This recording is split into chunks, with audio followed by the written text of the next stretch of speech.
Good morning and a warm welcome to all participants to the Cultural Heritage in Action online event.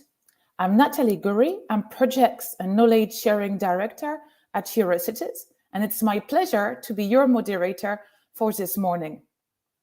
Cultural Heritage in Action is one of the follow-up actions of the 2018 European Year of Cultural Heritage.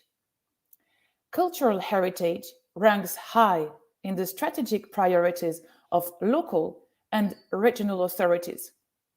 This is one of the main learnings from 18 months of peer learning on cultural heritage for European cities and regions, as part of the Cultural Heritage in Action project funded under the Creative Europe program of the European Union.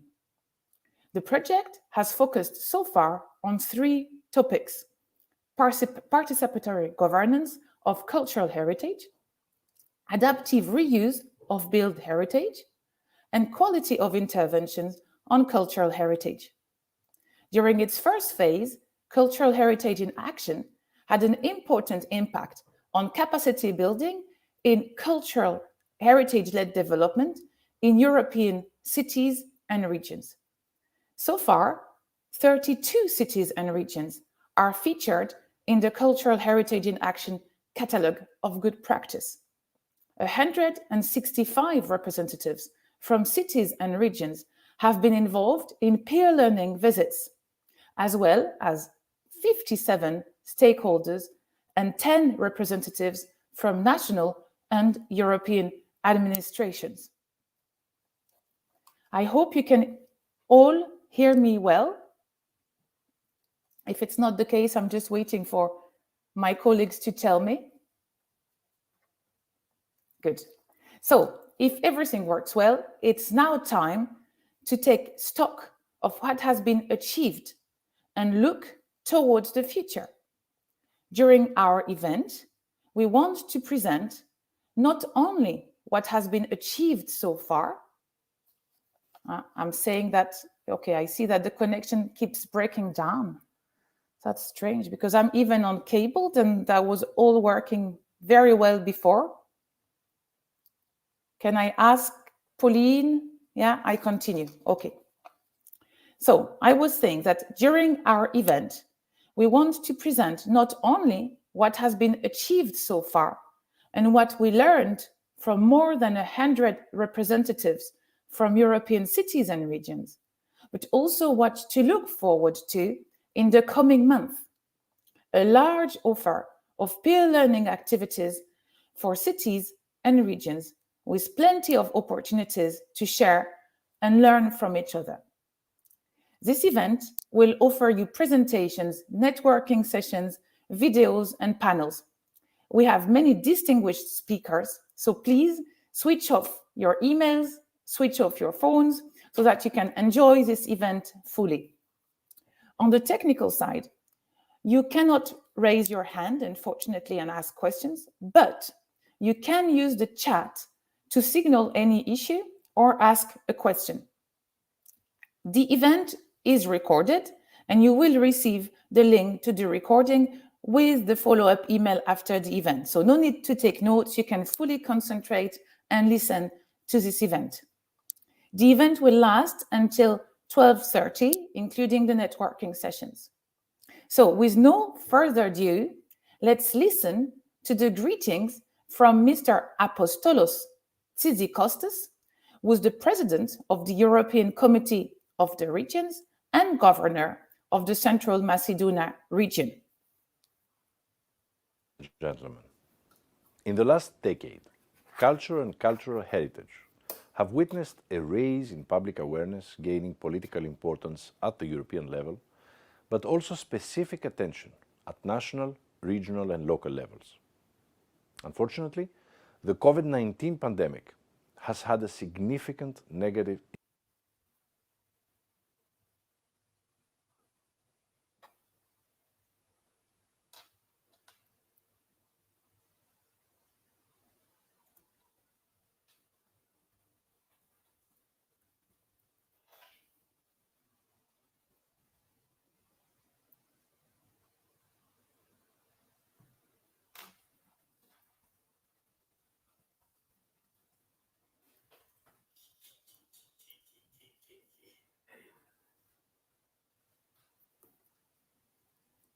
It seems we're having a problem with the video. I'm checking with my colleagues if we can run again the video, who seemed to be frozen. That's probably with this winter, it's too cold, so the video is freeze.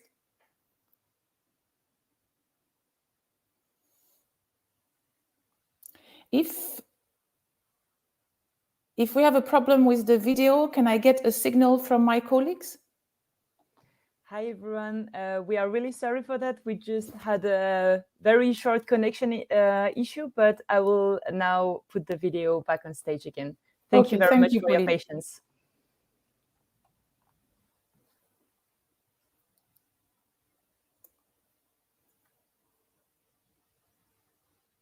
And gentlemen, in the last decade, culture and cultural heritage have witnessed a rise in public awareness gaining political importance at the European level, but also specific attention at national, regional and local levels.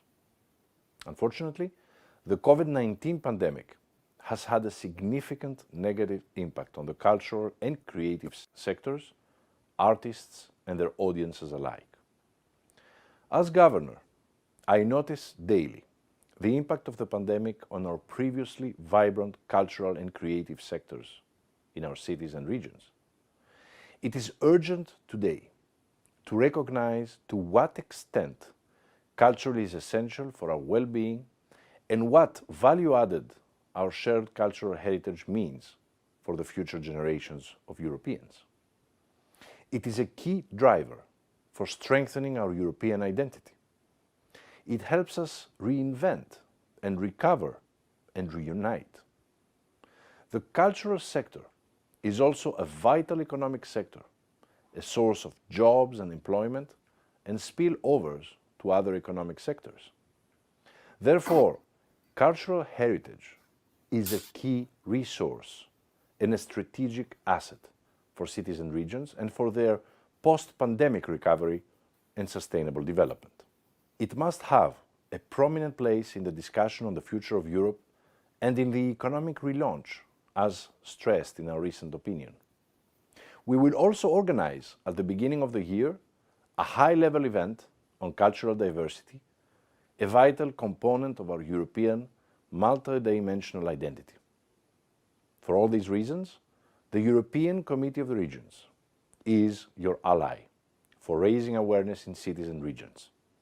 And we stand ready to join forces with you and with the European Commission and Parliament in support of this specific sector. I look forward to the results of the Cultural Heritage in Action project and welcome the kickoff of its next phase. Ladies and gentlemen, we must step up our joint support for cultural sector and for our invaluable cultural heritage, which provides livelihoods and brings us together, inspires us and nourishes our souls. I wish you an insightful and fruitful discussion. Thank you.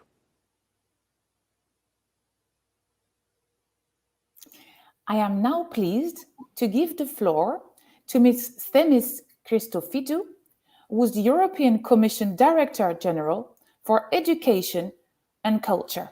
Ms. Christophidou will focus on how the EU supports cultural heritage in cities and regions. Ms. Christophidou, the floor is yours. Thank you. Good morning, everyone, and thank you to President Tzitzikostas for his inspiring introduction. Dear colleagues, it's a pleasure to be with you today, even if it's only online. It's not often that we manage to get together with such a diverse audience, gathering cities and regions, cultural and creative sectors, and policymakers.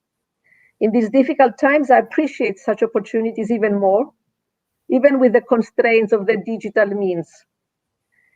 In the European Commission, we are proud to be backing the Cultural Heritage in Action project. It demonstrates how cooperation, exchange, and peer learning all help connect people who are passionate about culture for the benefit of our societies. I was inspired by the many good practices included in your catalogue. They deserve to be widely promoted. I also congratulate you for how you turned the COVID-19 constraints into a success. By changing your working methods, you managed to involve a large and active audience in your discussions, and I'm sure this has enriched the outcome we have in front of us today. I would like to highlight two elements today. Firstly, how culture and cultural heritage strengthen the social and economic assets of European regions and cities. And secondly, how culture and cultural heritage can help us deal with the climate crisis. Looking at the social and economic role of culture and cultural heritage first, we cannot bypass the European capitals of culture. Throughout the years, cities have used the title to boost their long-term socioeconomic development. The benefit of the capitals on the local economy and employment rate is impressive. Just look at the recent examples of Aarhus in Denmark and Friesland, the region around Leeuwarden in the Netherlands.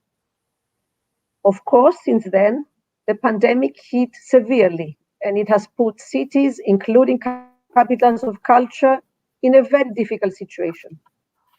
We all hope that as we go ahead, future capitals of culture will thrive again and inspire European cities and regions to use culture as an integral part of recovery. Another example is the European Heritage Awards, Europa Nostra Awards. These awards, co-funded by Creative Europe program, promote best practices in the conservation and enhancement of cultural heritage. Over their 20 years, the awards have brought major benefits to the winners. Think of greater national and international exposure, increased visitor numbers, and follow-on funding. In fact, the call for the new awards is open right now and until 1st of February 2022. I warmly encourage you to promote it among cultural heritage institutions in your cities and regions. Allow me to also briefly mention the European Year of Cultural Heritage in 2018. It was a success because of the continued support of the cities and regions. It would never have succeeded if we kept it going from Brussels alone. Its legacy lives on through the many actions and projects that were inspired by the year and the momentum it has brought. We're now preparing for another emblematic year, the European Year of Youth 2022. And this is another great opportunity for us all, and a chance to think of ways to bring culture and cultural heritage closer to the generations that will be their guardians for the future. And now to my second point. The time has come to unlock the potential of culture and cultural heritage for climate. Our societies need a positive boost to re-emerge from the crisis stronger and more united than before. The role of communities in reshaping their cities is essential to guide this transition. And this is precisely the idea behind the new European Bauhaus. It is an environmental, economic, and cultural project.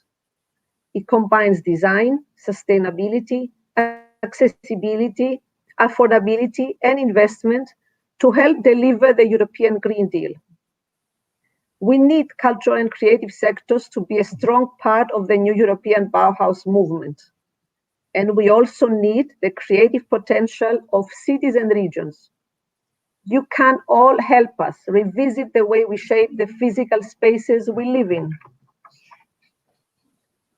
Dear participants, a last word about money. The COVID-19 pandemic has devastated the sector, and the recovery will not be easy. From the very beginning of the pandemic, the European Commission has taken measures to try support culture as much as it could.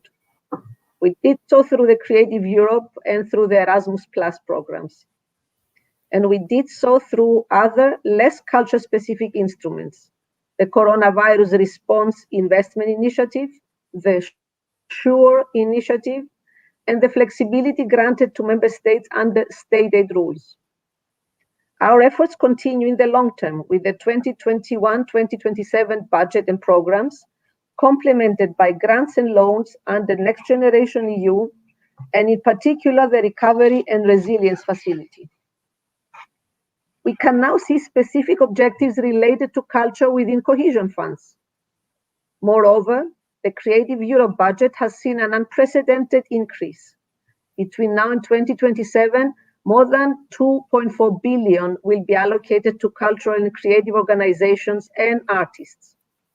And for the first time, cultural and creative sectors are now fully integrated into the European Programme for Research. Cluster 2 of Horizon Europe will focus on the potential of cultural heritage, arts and cultural and creative sectors as drivers of sustainable innovation and a European sense of belonging. Under the European Institute of Innovation and Technology, the EIT, we propose the new Knowledge and Innovation Community, the KIC, to support innovation ecosystems in the cultural and creative sectors and industries. This new community will unite cultural and creative organizations from business, higher education, and research, the so-called knowledge triangle, into a pan-European innovation ecosystem. Other EU programs will also be able to support culture, including Erasmus+, InvestEU, Digital Europe, the Citizenship, Equality, Rights and Values Programme. To navigate all these various sources of funding and easily access funding opportunities, I'm proud of my team in DG ACT that just launched a new funding guide. It is called Culture EU, and it is a user-friendly interactive online tool featuring all EU funding opportunities for the cultural and creative sectors. It is therefore there for everyone to look at and for everyone to benefit from. Therefore, I count on you to go and have a look. And then please relay the information about the possibilities for European support to cities, regions, and cultural actors. We want these opportunities to also reach those who may never have thought of applying, but have great ideas and projects up their sleeve. Commissioner Gabriel is very keen that this tool becomes very useful to the cultural actors in every part of Europe. Dear friends, the potential of culture and creative and cultural heritage and of cities and regions to build stronger, more inclusive and greener societies is huge. The potential of European funding to support those working with culture and cultural heritage is also more than evident. The Culture Heritage in Action project we're celebrating today is a case in both for both. I look forward to today's discussions, and I'm eager to see many more inspiring projects in the years to come. Thank you for your attention. Thank you very much, Ms. Christophidou, for your very inspiring opening speech, for your support. And I can promise that we will disseminate the funding guide that your team has produced. It's surely a very good tool for all cities and regions and local stakeholders. So thanks a lot for this, and thank you for your time. We will now travel to Rotterdam to learn how the city of Rotterdam focuses on cultural heritage to promote local identity.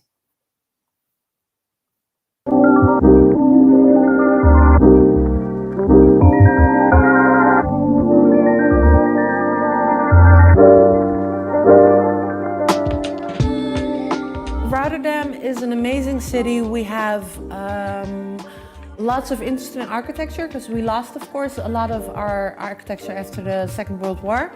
And next to that, it's a very multicultural city. I think it's a city where if you have a good idea, you can realize it. So it's a city which gives you chances to reach your goals.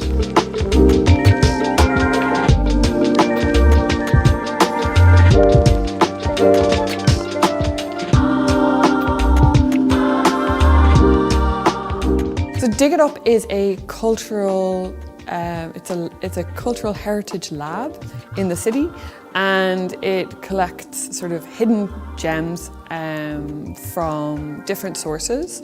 So we have all kinds of projects. Really, the funny thing is the only criteria is that it's in Rotterdam, and it can go from gay history to architecture to pedal cars. It's just really a wide spectrum. And that's also a really fun thing. We noticed that how smaller the subject is, the more impact it has, because then it starts meaning a lot for a lot of people, because these stories haven't been told before. Dig It Up is a partner which finds its existence in digging heritage stuff from attics and cellars in normal houses. But they try to involve the citizen of Rotterdam in finding interesting stuff around themes.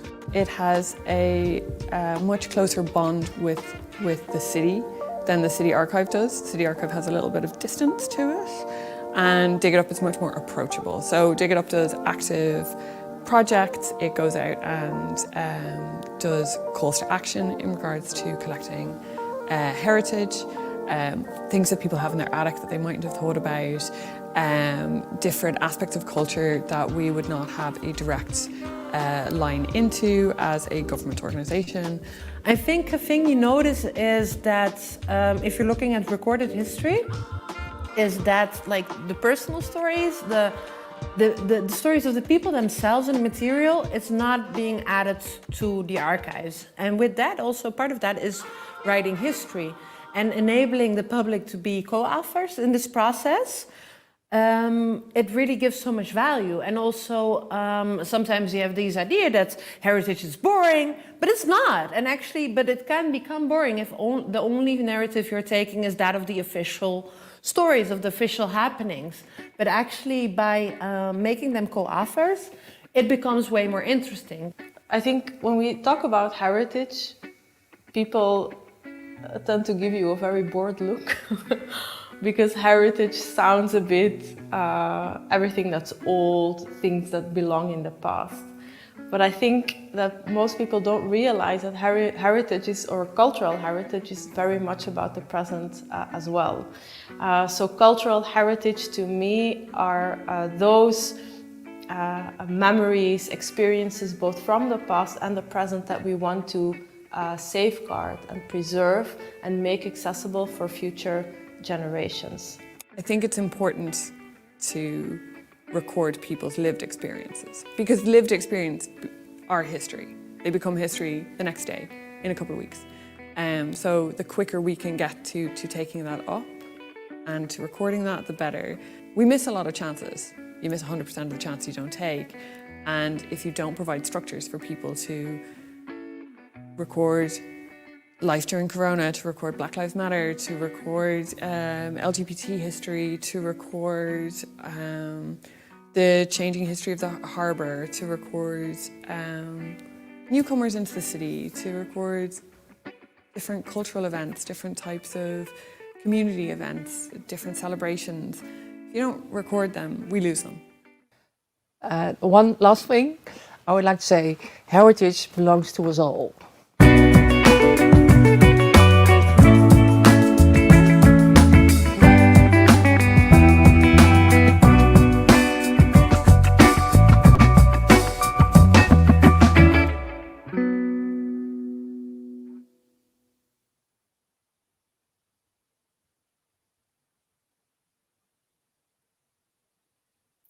Thanks, Rotterdam, for sharing this good initiative, very inspiring initiative with us. You will have the opportunity to ask questions about, what Rotterdam does, because Marcler Dengerfield, that you saw in the video, will be part of the panel at 11 later today. But now let's go to our first panel. We will have 3 presentations, and then it will be the occasion for you to ask questions. So do feel free to use the chat to ask questions. I will monitor the questions and I will take them after the 3 presentations. So we will start with our first speaker, Marcos Ros-Sampere, who's member of the European Parliament and who is part of the Committee on Culture and Education member. Marcos Ross-Sanpere will speak about the role of culture and cultural heritage as a catalyst for a sustainable recovery in European cities and regions. The floor is yours.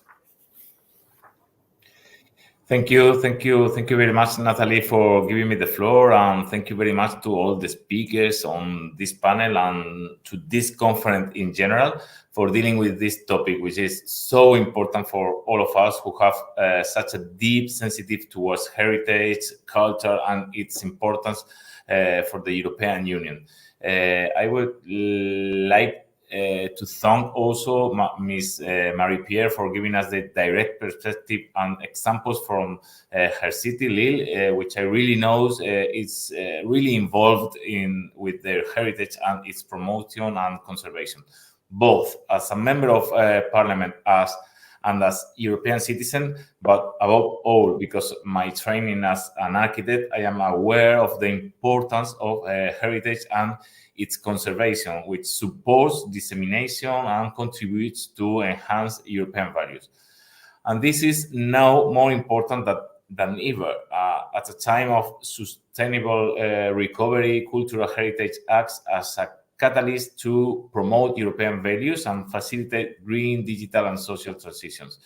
The European Union has shown its commitment to culture and cultural heritage through the adoption of a new European agenda for culture and its implementation through a new work plan for culture, whose first priority is sustainability in cultural heritage. Cultural heritage appears in two of the three axes of this new agenda published on 2018. On the one hand, on the social dimension, protecting and promoting Europe's cultural heritage as a shared resource, and also in the external dimension, reinforcing the cooperation on cultural heritage through projects that protect and rehabilitate damaged heritage. In addition to the Creative Europe, initiatives such as the European Capitals of Culture, the European Heritage Label, and the European Year of Cultural Heritage are projects that put cultural heritage at the center of the European Union policies. This year, Kaunas in Lithuania, Izur-Alzette in Luxembourg, and Novi Sad in Serbia will have the opportunity to carry the responsibility and the privilege of being the capitals of culture, cities with a diversity and rich heritage worthy of this annual title. Of course, in all these initiatives that I have mentioned, the European Parliament has played a key role in its involvement in the promotion and protection of culture and specifically of cultural heritage. First of all, we must not forget that thanks to the pressure, the push from the European Parliament, the budget for Creative Europe, the European Union's reference program for culture, was doubled in the negotiations for the new multi-annual financial framework. In this respect, we, the MEPs, we have always played a key role, and thanks to the work of the CULT committee and the involvement of many of its members, culture will continue to increase its presence in European Union policies. Perhaps it is important here to highlight one of the reports adopted by Parliament this year in the relation to cultural heritage on achieving an effective policy legacy for the European Year of Cultural Heritage. Given the success of the European Year of Cultural Heritage, the European Parliament considers it necessary to give continuity to the European cooperation structures and to identify those areas of action that require more attention. The report identifies education and vocational training, the digital dimension of heritage, as well as the area of sustainability and boosting the economic potential of heritage as the main strategic axis that should guide the legacy of the European Year of the Cultural Heritage. The members reiterate the need to strengthen the new approach to heritage through an integrated approach, giving equal treatment to tangible, intangible, natural, and digital heritage, and addressing these dimensions as interconnected, and to provide this initiative with the necessary funding. Perhaps another project that I could bring for us today, and in which I have been very involved in the last months, and I will be more involved in the next months, is the new European Bauhaus. The truth is that for me, it is an honor and a real coincidence that in my first legislative term as a member of the Parliament, I have had the pleasure of working on this project. And why not? This new European Bauhaus, taking the right decisions, can lead to a new European renaissance, as I am sure that Sneska from Europa Nostra will explain later.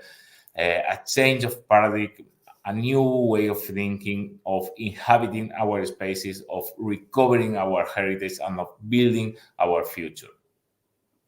As you may already know, last month we had several news regarding this project. On the one hand, the first new European Bauhaus Prizes ceremony was held, where numerous projects across Europe were awarded in several categories. I have to see here, I was very proud that there were many Spanish projects among the finalists and winners. But in addition, last September, the European Commission launched its official communication on the new European Bauhaus, detailing its intentions for this initiative more precisely, and on the other hand, initiating a formal dialogue with the rest of European institutions. And cultural heritage is still very present in this document. The Commission addresses this in one of the thematic axes of the new European Bauhaus, and there are only 4 thematic axes. One of them is called Regaining a Sense of Belonging. In this sense, cultural assets, in particular heritage, arts, local craft, know-how, linked to the natural assets as well as social assets, make a place unique. Cultural life, arts, events, concerts are opportunities for connection and social interaction, the binding element that create a sense of belonging. And here also have a particular relevance the principles of the quality of built environment and of valuing it through education in order to learn to appreciate it. Every time and everybody, when visit a special place, should have the right to really appreciate its beauty and especially quality. With regard to this communication, the European Parliament has already set to work, and work will very shortly begin on the drafting on an own initiative report, in which informally I can inform you that I will have the good fortune to be able to participate as rapporteur from the Committee of Culture, Youth, Education, the Media and Sport. In my view, and much of the importance of cultural heritage and its presence in our lives is very closely related to the built environment. Much of it is found directly in our cities, our squares, public spaces, and in our buildings.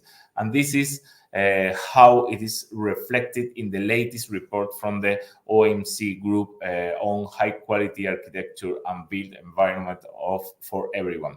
This new report provides recommendations to ensure high-quality architecture and built environment, and contains many references related to the importance of cultural heritage, its presence and preservation.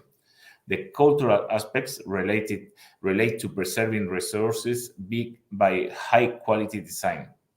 Preservation and improvement of the existing built environment is the best strategy to avoid wasting resources. Buildings that are socially and culturally appreciated have longer lifespans and inspire generations of owners and users to preserve the resources invested in them. What we build or retrofit today should aspire to become the cultural heritage of the future. This report underlines also that most European cities are already fully built and developed. This shifts the main task of architects and urban planners to reuse, conversion, and eventually extension, repair, or renovation of the existing building stock rather than building new structures. When cultural heritage forges positive relation with new buildings, it is often better preserved and protected. These and many other messages are what I try to bring wherever I go, wherever I intervene. And I think that here I could mention another particularity, that of my city, the city of Murcia. As I imagine some people will know, this city is full of cultural heritage, both discovered and undiscovered. And I think that part of its activity linked to Eurocities as a city that it is part of its network should follow the way to have a solid cultural movement around all its heritage. And I am ending this speech, and also from my city, they are carrying out such interesting projects. From my city and my region, it still misses one more thing, that is architecture, design, and heritage are directly reflected in a new European Bauhaus project. Finally, in close relation to this, I would like to make one last reflection. The new European Bauhaus comes at a crucial moment for Europe, at a time of transition towards economic recovery, Green Deal, digitalization, and social cohesion. And I am a firm believer that architecture and cultural heritage can unite all these concepts and put itself at the service of citizens to fully improve their quality of life. We must seize this opportunity to achieve a real transformation of our built environment. And as I always say, architecture can change our lives, but only good architecture and good urban planning can improve them. Thank you very much. Thank you very much, Marcos Sempere, for really highlighting what the new European Bauhaus can do and can help in cities and regions. Please, participants, do write your questions to Marcos Sempere in the chat if you have any. It's a fantastic opportunity to ask questions about the new European Bauhaus. So now I will welcome our second speaker, Marie-Pierre Bresson, who's Lille Deputy Mayor for Culture and International Relations. Marie-Pierre Bresson will speak about cultural heritage for cohesion, well-being and sustainable development in European cities. Marie-Pierre, the floor is yours. Thank you very much. Hello, everybody. Sorry, I've got little problems for connecting, but I think it's okay now. So thank you very much for the Eurocity network to invite me for this conference, because of course it is very important, as you said just previously, with the Bauhaus program. But as you know, Lille was European Capital of Culture in 2004. And that was a way to renew, in fact, the city and the metropolitan area. And we imagined this huge event, it was probably one of the biggest one in Europe, as a way to have a huge urban planning transformation. In fact,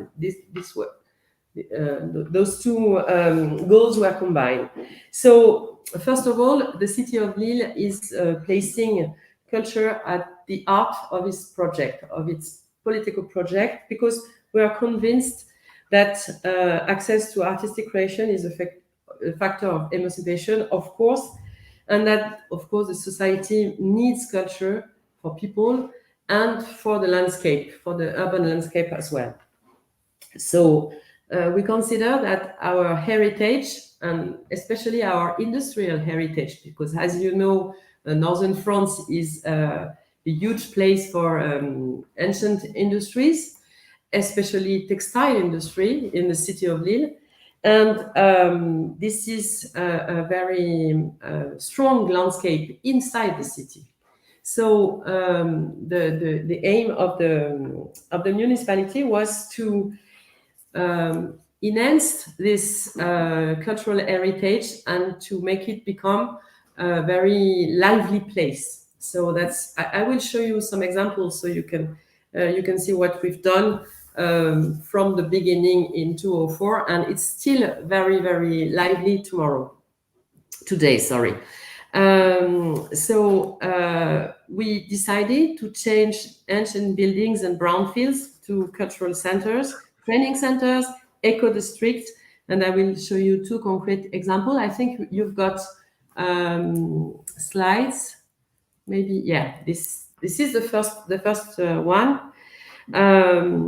As you know, at the end of the 19th century, Lille experienced a huge industrial development in textiles and metallurgy. And the place you see on your screen is called Maison Folie, which is a new place for cultural activity. Well, it's a crossroads for many activities, in fact, and it has been renewed for the European Capital of Culture. And now you can see inside this ancient factory a meeting point with regional, national, international artistic teams, association, inhabitants of the neighborhood, which is very important. We want this place to be a crossroad between very high-level artistic proposition and a very close neighborhood, which is, we think, the best way to have this very lively place.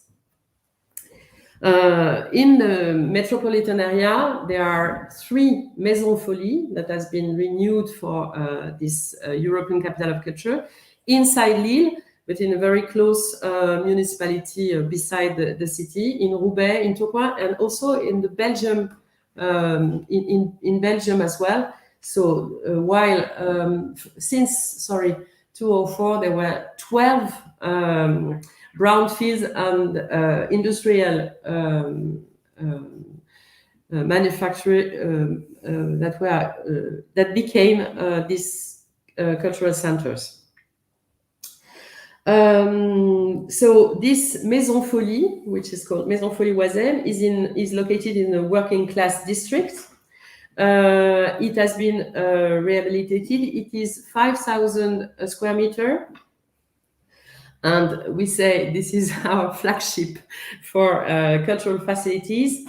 It's a place for creation, dance, theater, performance, cabaret, and so on, distribution, exhibition, live show, festival, and it combines popular culture and, as I said, very high-level artistic ambition.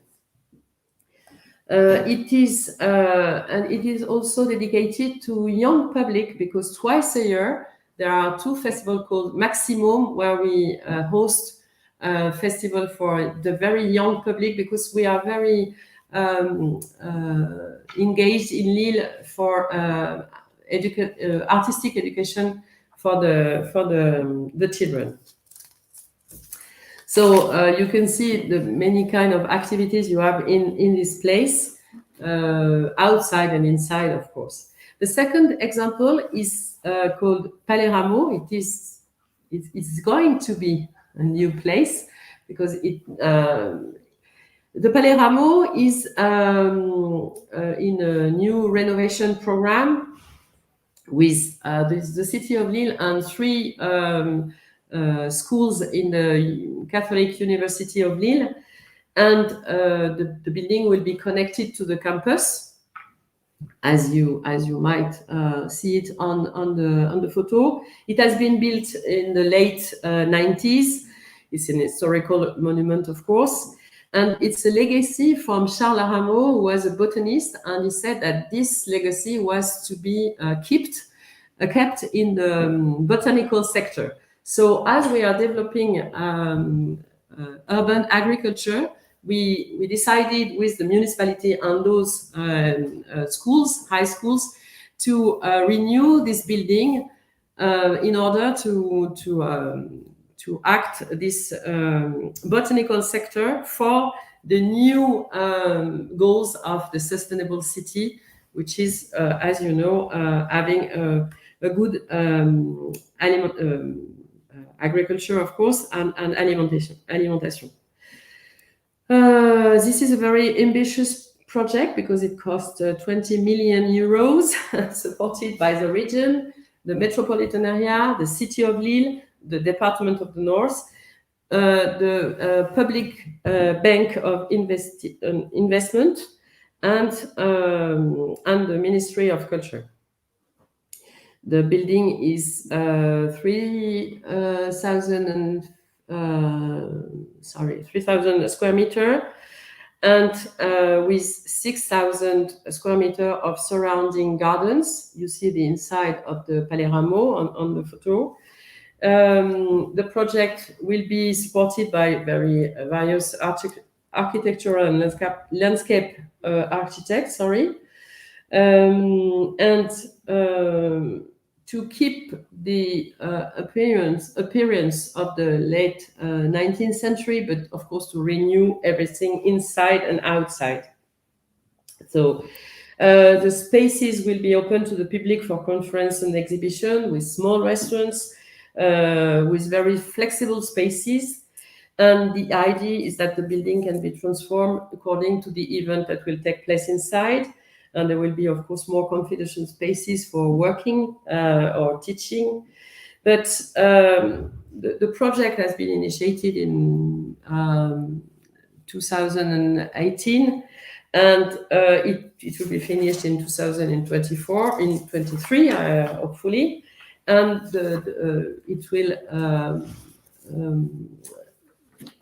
allow us to have inside the cultural heritage, of course, as we mentioned it, and the new project for sustainable city. So those two projects are some of the examples of our local investment in the cultural heritage. Of course, we love this heritage, as you may imagine, and we are trying to develop some special programs so we can host new publics in those places, so that people can see it's their heritage, of course.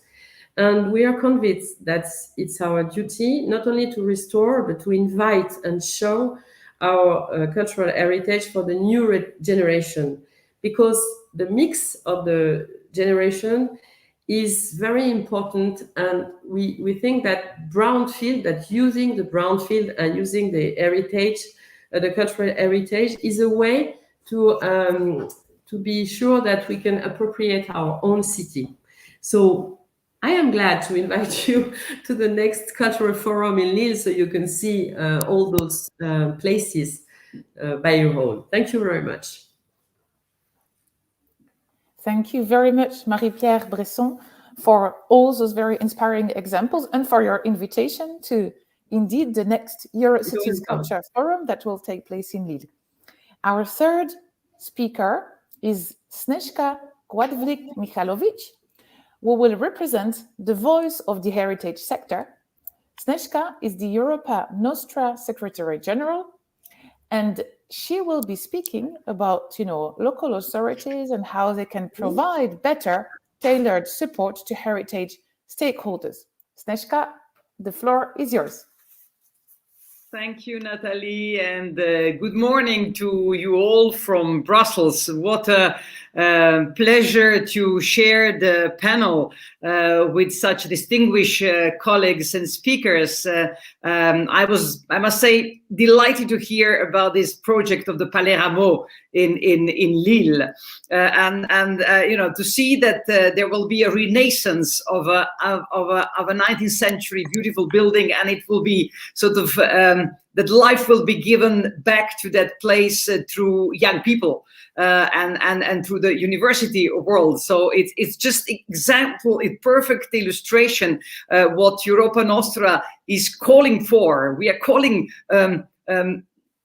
for a new European renaissance, and we believe that in sort of by giving new life and putting cultural heritage at the heart of our recovery and the future of Europe is the way forward.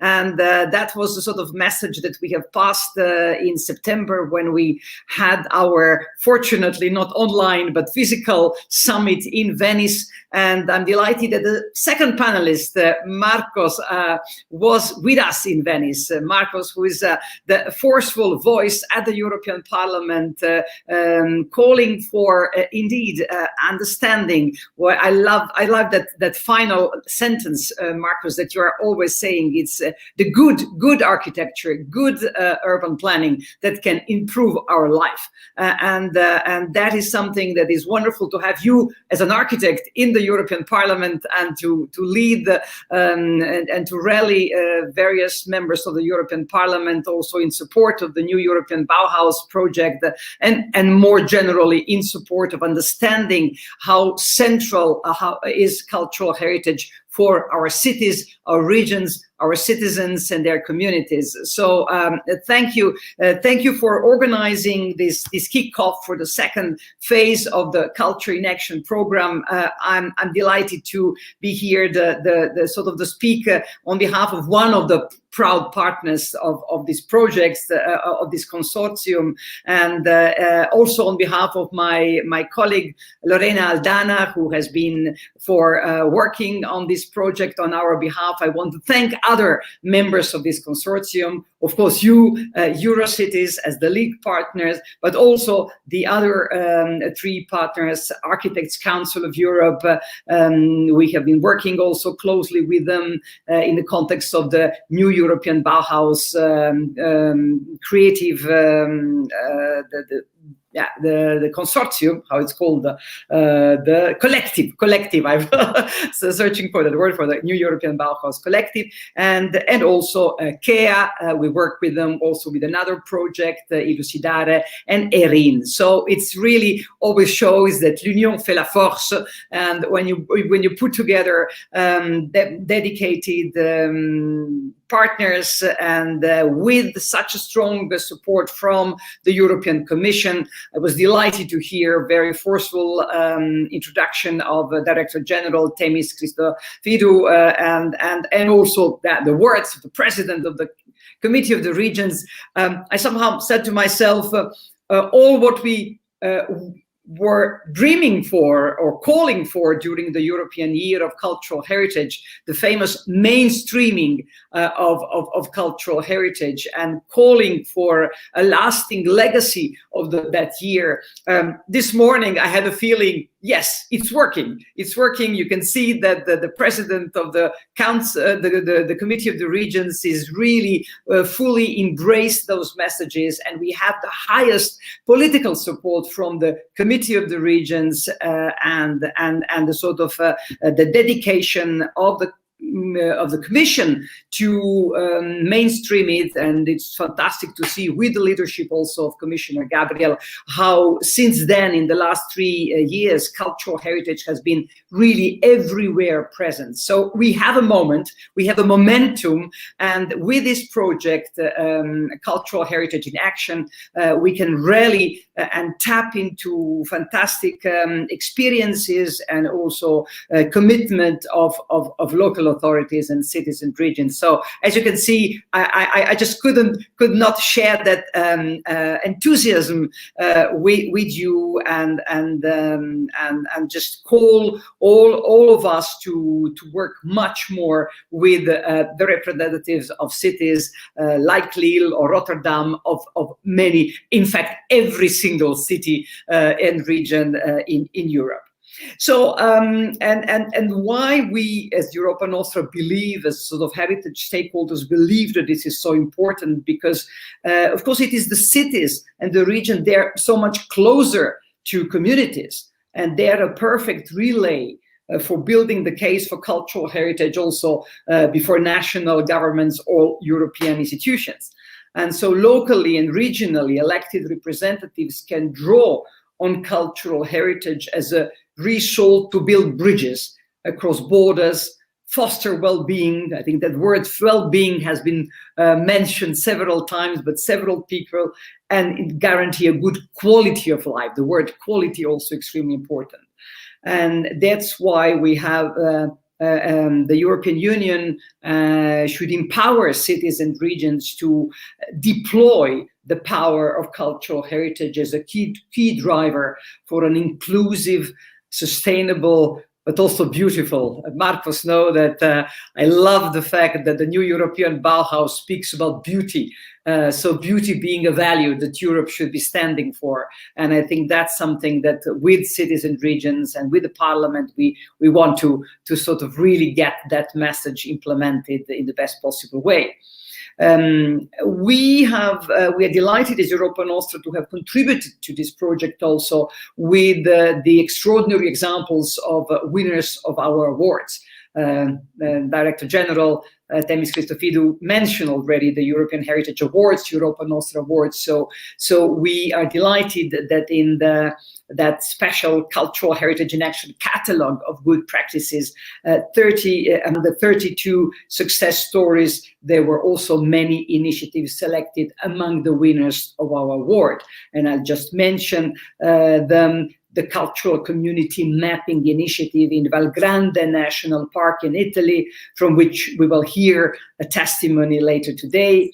The rehabilitation of the Cultural Palace in Blaj in Romania. I was delighted to visit that place a few years ago, to adopt the project, to adopt a monument project in Finland, the digitization project Hermes in Greece, and last but not least, Senia, ancient olive trees in Spain.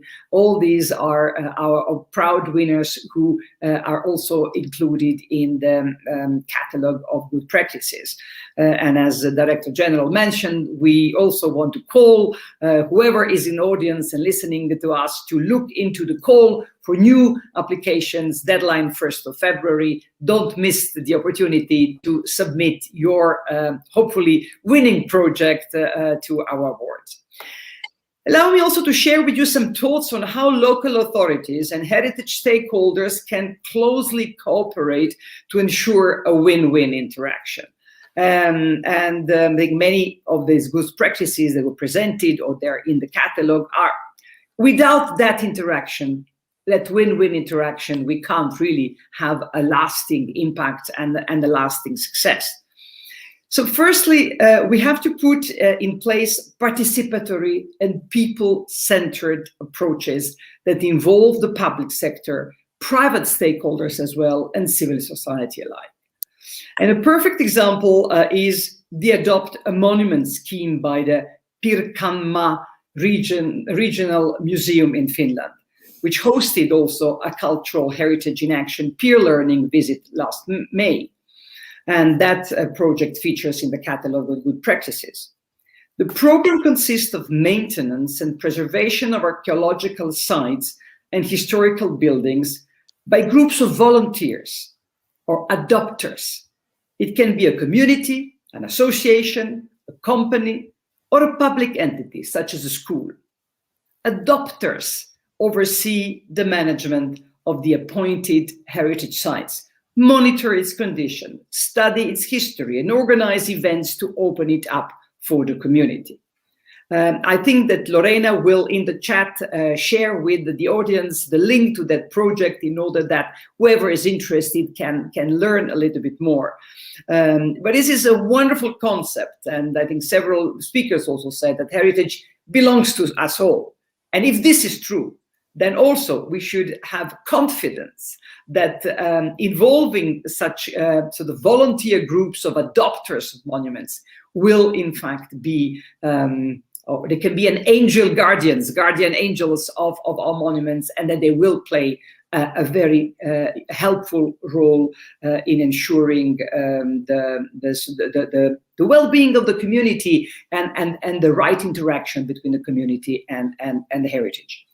And then secondly, what we can do, we can set up flexible management models which involve public authorities and local associations. And there we need the business and private sector to be on board as well.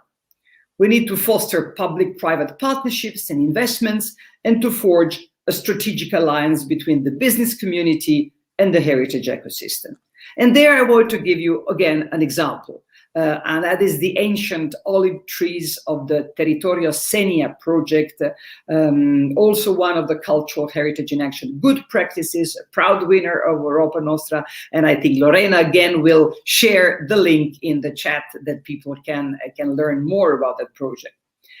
This project was born as a response to the high concentration of extraordinarily beautiful ancient olive trees in an area covering 3 different autonomous communities and 27 municipalities in Spain. And there was a need to preserve this important cultural, historical landscape, agricultural and environmental heritage. So in a sense, these ancient olive trees were connecting all these various municipalities and almost communities. And that's led to the Mancomunidad Taula del Senia, a local public entity formed by 27 town council to join forces with the Territorial Senia Association. And together, the public and private sectors are conserving all the ancient olive trees of the territory and have made the initiative a sustainable and resilient practice. As you can see, I love this project. The idea that ancient olive trees sort of break the barriers between administrations. This is a perfect example of what is the power of our heritage for building bridges and connecting communities. And so the ancient trees have been mapped in inventories and are being protected. Areas for visitors have been developed, property owners, oil mills, and gastronomy and tourism actors consume and promote the certified olive oil. It's indeed a real win-win situation when you get everyone to work together.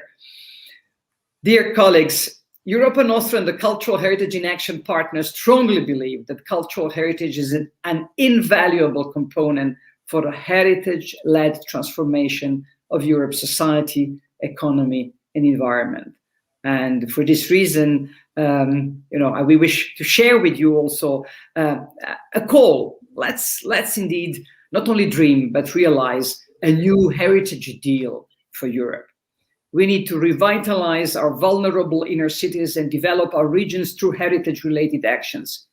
Well-placed investments in heritage sites and areas can help lift neighborhoods from poverty and increase social cohesion and inclusion. And cultural-based solutions also can bring the European Green Deal and the new European Bauhaus closer to Europe's cities and regions. In short, cultural heritage contributes greatly to all strategic priorities of the EU. Many of you know that I like to say that it's not just a sector, so much more than a sector. It is a vector to achieve all those priorities. And to promote such a new heritage deal for Europe, we need champions at all levels of governments. And above all, we need visionary mayors and deputy mayors of European cities and regional heritage leaders. This is why our project is so important, to bring together local and regional authorities and stakeholders who already embrace heritage as a catalyst for positive change and who are ready to connect with colleagues all around Europe to champion the role of cultural heritage to improve the quality of our life and our living environment. And cities and regions across Europe have always been at the forefront of culture-led development. And let us therefore capitalize on this energy, commitment, and knowledge to further consolidate a pan-European network of heritage professionals, volunteers, and supporters. So we count on all of us, and you count on us to deliver on this ambition. Thank you very much, Snežka. I'm very impressed by your energy and passion and commitment. Despite the fact we're online, I think it transpires the screen. So it's fantastic. Thank you for the energy that you gave right in the middle of the event. Now it's time for questions. I see one in the chat already for Marcos. It's a question from Anna Lira Sepanen. The question is, how do you see the value of historical architecture connecting with the modern? A vast question, Marcos. I don't know if you want to say a few words in response. Yes, of course. I think that we have to be able to combine both types of architecture in an urban context. I think we have to put up in the value the historical architecture, our heritage, but not in the sense of only protecting them and involving in a non-touchable heritage. We have to give a new sense of the heritage, the cultural heritage of our built heritage, and put in the new uses that the modern life needs. We have to incorporate heritage to our modern life. If don't, we will only have ruins or museums of cultural heritage, but the main goal is to try to incorporate into our modern lives the use of cultural heritage and historical architecture. And the only way to do that is try to connect ancient and modern architecture. Thank you very much. Very clear and short answer. I don't know if there are other questions. I'm looking at the chat. If not, I would like to really thank Snezka. Yes, you have a question? I just wanted to add to what Marcos just said, that with regards to that relationship between sort of historical aspect of our living environment and a modern aspect, to draw the attention to an extremely important document, the Davos Declaration on High Quality Baukultur. And perhaps Lorena can share the link in the chat.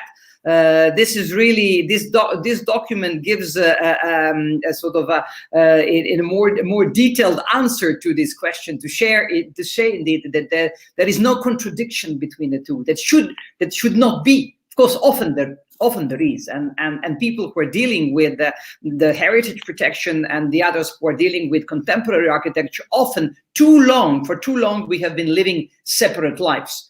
And I think this is now with also this Davos process and with the new European Bauhaus process, this is a wonderful opportunity that we say that it is all our cities are a combination of our historical environment, and of course they continue to develop and contemporary creations, and that the two can work in harmony and coexist in harmony, but it requires also the contemporary architecture to be respectful, much more respectful than perhaps it has been in the past, of the historical context of our cities and regions. So I invite people to be inspired by that process, and so I know that with Marcos, with the European Parliament, we will be further always carrying that flag very, very high, the high quality Baukultur for the future of Europe. Thank you both for this, detailed answer to the question that Anna had. I think that closes, our panel. I would like to really thank a lot our three speakers for all these explanations, for the passion, for the energy, and the very clear presentations they made. A huge, applause to the three of you.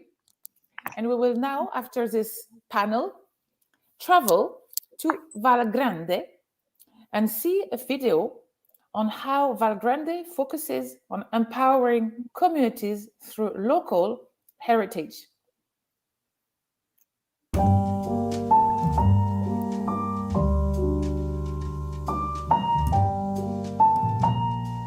Parlare di comunitaire per noi è diventato normale, naturale, anche se comunitaire è un termine che non esiste, perché è un neologismo, nel dizionario non c'è. Per noi, e anche a livello europeo con il suo contraltare common lands, invece è un nuovo termine e significa comunità e territorio. Due concetti molto importanti che di fatto sottointendono tutta la portata del progetto. Il Parco Nazionale della Val Grande è l'area wilderness completamente selvaggia più estesa delle Alpi. Territorio di circa 15.000 ettari che parte dal Lago Maggiore, quindi dall'entroterra vervanese fino all'Ossolo. I comuni del parco sono 13, 10 sono i comuni che riguardano le terre di mezzo.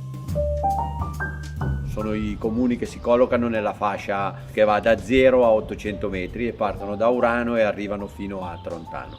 Questi territori, come tutto il territorio del parco, sono pieni di segni dell'uomo che ci sono all'interno dei nostri paesi e anche all'interno degli alpeggi, un tempo abitati o oggi in parte quasi completamente disabitati. Quindi segni che riguardano il patrimonio immateriale, quindi la storia, la cultura, le tradizioni, ma anche il patrimonio materiale, quindi gli edifici storici, le chiese, i lavatoi, i forni, gli alpeggi. Questo territorio è in parte ben conservato grazie al lavoro dei cittadini, in parte da recuperare o recuperato con alcuni interventi che il parco ha fatto in questi anni. La sfida è quella di non perdere questa memoria, di non perdere la memoria del nostro territorio e di non perdere la memoria delle tradizioni delle nostre genti. Terre o Common Lands in Europa e in inglese è il progetto che è stato riconosciuto nell'anno 2020 all'interno del catalogo di buone pratiche da parte del Cultural Heritage in Action. Proprio quest'anno abbiamo l'occasione di ospitare una visita, una cosiddetta peer visit, cioè un apprendimento tra pari. E questa occasione è assolutamente fondamentale perché quando vengono degli scambi, delle aperture, certamente la possibilità di apprendere, di coevolvere diventa maggiore. Siamo stati individuati nell'ambito di un tema fondamentale che è quello della governance partecipata e quindi anche dell'attivazione del patrimonio che ne consegue. È la popolazione che è stata coinvolta di questi 10 piccoli comuni per mappare, raccontare una storia, un'identità che però non è un patrimonio culturale ingessato alla memoria e quindi lontano, ma diventa il mezzo per proiettarsi nel futuro e per condividere dei percorsi insieme. Comuniterre è un progetto che nasce nell'ambito della Carta Europea del Turismo Sostenibile, è un percorso partecipato che ha avuto riconoscimento a livello europeo dall'Associazione Europea dei Parchi. Comuniterre è un progetto civico ed è un progetto partecipato. Diciamo che è un progetto civico perché ci siamo rivolti alla civitas, ci siamo rivolti alla comunità locale, ai cittadini. È un progetto partecipato perché della partecipazione, con la partecipazione abbiamo costruito una prospettiva di azione e di lavoro complessiva. Questo ha consentito di mettere a punto una consapevolezza tra i cittadini, una consapevolezza che è diventata anche progettualità, prendersi cura del proprio patrimonio. Comuniterre è un progetto che la Fondazione Comunitaria del Verbano Clusi Ossola non poteva non approvare, non fare proprio. È un progetto che vede le persone di una comunità di montagna unirsi per riscoprire le proprie origini, il proprio passato e farne una sfida per il futuro. Il passato e il futuro passano attraverso il presente di questa comunità che riscopre se stessa e ci dà un esempio straordinario di cosa voglia dire mettersi insieme, fare squadra in una realtà di montagna che oggi vive lo spopolamento, che si sente periferia abbandonata, ma da questo si esce accettando la sfida del futuro. Noi come fondazione questo dobbiamo fare, aiutare la comunità che crede in se stessa.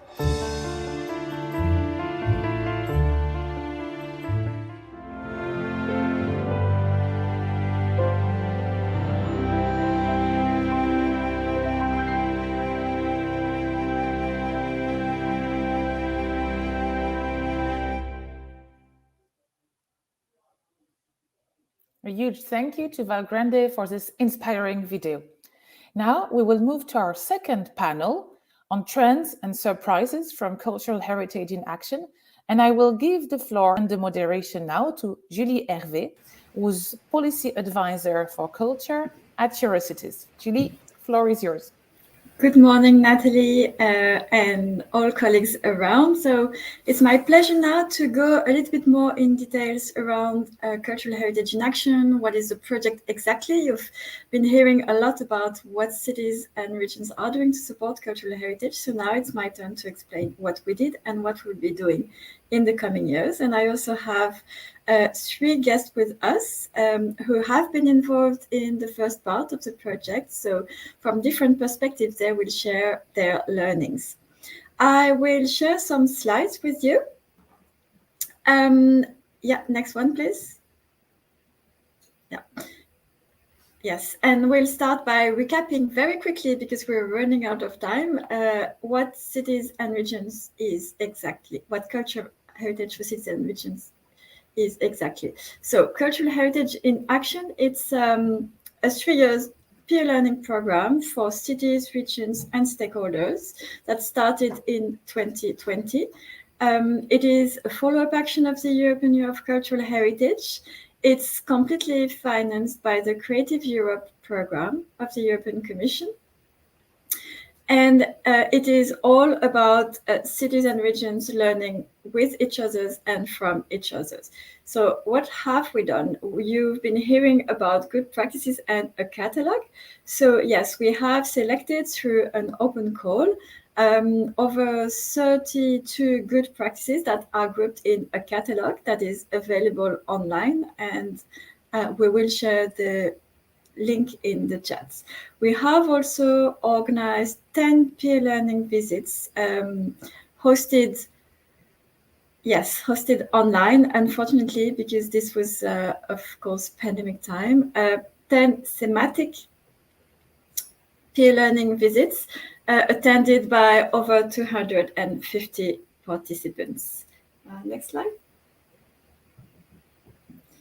Here is an overview of showing key figures of cultural heritage in action. The good practices, you've heard about them. The online peer learning visits, we will come back to them in a minute.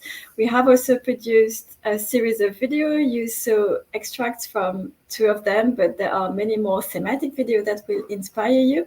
We will also share links online. We will also, at the end of the event, share and launch with you a brand new web publication where you can find more information on the findings of the project. Next slide. What have we focused on? 3 topics so far: participatory governance of cultural heritage, adaptive reuse of heritage buildings, and quality of interventions on cultural heritage. And my colleagues will then explain you that we will focus on different topics from January on. Next slide. I wanted to share this slide because I mentioned 3 topics on which we focused, but those 3 topics are very much connected. And through this slide, that represents an iceberg, so cultural heritage as an iceberg. So you see the top part, the visible one, but the one below the water really shows the connections between cultural heritage and a very wide range of local and regional policies.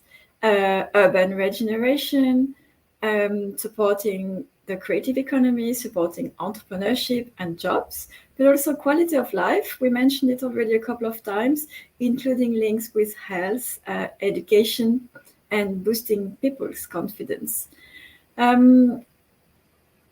Cultural heritage also has a very clear connections with city and regions attractiveness. So what we really saw in the first 2 years of the project is that the traditional links between cultural heritage, tourism, and culture and the economy have really expanded, and that cultural heritage is more and more connected to other policies. Next slide. Here are now a couple of trends that we have witnessed during the first 2 years of cultural heritage and that we will discuss with our panel members in a minute. So the first lesson for us as organizers of cultural heritage in action is very clear. There is a huge appetite from local and regional authorities and from policymakers to learn from each other. They have different challenges depending on their local context, but they develop solutions that are adapted to their local context and that can be shared, copied, not copied and pasted, but copied and adapted to other cities and regions. The second lesson, I would say that cultural heritage is a crucial resource for local and regional development. It ranks very high and even higher than before in the strategic priorities of cities and regions. And this translates into strong political support and also through heavy financial investments in cultural heritage. We also witnessed that sustainable development in cultural heritage is increasingly considered by cities and regions when planning their policies and activities. And I think the examples from Lille went into that direction. Another key trend is cross-sectoral cooperation inside local and regional administrations. Those cross-sectoral cooperation are multiplying beyond the traditional links with tourism and culture. We see that cultural heritage policies and projects are increasingly connected to other territorial policies, and in particular with social inclusion. If you look at the videos that we have produced, you will see that most of the examples that we have selected have a strong link with inclusion. Another trend that we witness is the development of new working methods as local authorities are increasingly joining forces with local stakeholders and with citizens. We saw in the Rotterdam video a very good example of the city archive joining forces with a grassroots organization. Also, we see that new local networks of stakeholders are developing. These can be set up and supported by cities and regions, or they can grow organically. Such networks are key to develop strong local policies that embrace diverse know-how and experiences. Another trend is around adaptive reuse of heritage buildings, which is definitely not only for new cultural uses. We see that heritage buildings are also increasingly used to host businesses, host shared working or living spaces, and are new meeting points for citizens. And this leads us to the last trend we identified is really the fact that built heritage in cities are increasingly brought back to citizens through new open public spaces. This trend has also accelerated during the pandemic, in a time when people were looking for, I should say, are still looking for open air places to meet safely. And such popular open spaces are very often located in front of heritage buildings. Think about the city where you live and try to think of where people meet outside. It's very often in front of opera houses, for example, or key heritage buildings. And such open air spaces are becoming playgrounds for people and sometimes stages for artistic performances. We saw many examples through cultural heritage in action, and I think that's definitely a key trend. If you would like to hear more about those trends, we invite you to read a new document that we released a couple of months ago that is called Cultural Heritage as a Catalyst for Cities and Regions, and we will share the link in the chat. So I will now stop with my slides and welcome three guests. We have with us one host of an online peer learning visit, one participant to one of those visits, and one external expert who brought additional knowledge during those visits. So I would like first to welcome Marcler Dengerfield from the Rotterdam City Archive. Hello, Marcler, nice to see you again. Hi, how are you? Good, good. So we invited you because in May you hosted an online peer learning visit, and I wanted us to debrief a little bit together. First, can you explain very briefly, because we already saw the video, what's the online visit focused on? So our visit was on, I had to write it down, data collection and community archiving with citizens for long-term preservation of cultural heritage. So, yeah. So to select hosts of peer learning visits, we launched an open call and you responded. And why was it important for you to share this local experience and local knowledge? So I think there were a couple of reasons. One, myself and Simona, she's the director of Dig It Up, were very enthusiastic about sharing our practice because it was quite empowering for different communities and they could record their own history in a way that was appropriate to them and using words that they wanted to be used. And combining the city archive and a grassroots organization was really important. And we also, it was a technical solution as well. And that was something that we knew would translate very well to an online peer visit because it was COVID and we were trying to maintain the enthusiasm for it. So we knew we could inspire others to take part in the practice. And yeah, we could do that via an online peer visit. So it was really important to us that we could share with a wider European community. So you shared with a wider European community, but I have the impression that you also received a lot of input from the participants. Yeah. So a couple of months after this visit, can you summarize what you learned from the comments or the questions that were asked to you? Mm-hmm. Yeah. So the peer visit itself was absolutely fantastic. We weren't expecting so much interaction. And so many questions. I think we could have gone for longer than 3 days, just having a chat and sharing experiences, because everyone has their own approach to this type of archiving. And so to combine the experiences of everyone was really, really useful. And it did help adjust how we were doing it in Rotterdam. And I know that other places emailed me and asked for tips and how to implement it themselves. So it was really, really useful.